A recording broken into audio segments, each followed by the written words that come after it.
গীবত জঘন্যতম অপরাধ, যা শরীয়তে হারাম করে দেওয়া হয়েছে। আবার নবীজি বলেছেন, যদি কেউ অন্যের দোষগুলো, অন্যের ভুলগুলো কারোর কাছে বলে, তাহলে ওই ব্যক্তি তার মৃত ভাইয়ের, মরা ভাইয়ের মাংস খায়। বলেন নাউযুবিল্লাহ। মানুষের মাংস কেউ খায়? তাও আবার জীবিত মানুষ না,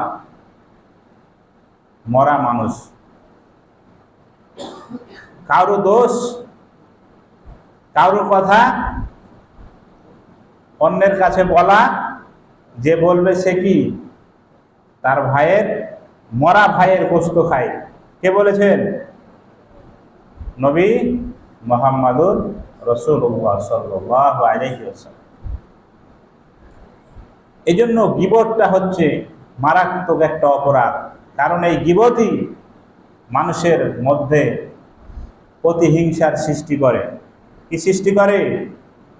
প্রতিহিংসার সৃষ্টি করে, হিংসার সূচনা করে। আর হিংসা ব্যক্তি, সমাজ, পরিবারকে ধ্বংসের দিকে ঠেলে দেয়। ঠিক কিনা? হিংসা মানুষকে ধ্বংস করে, ঠিক না? সম্মানিত হাজিরিন,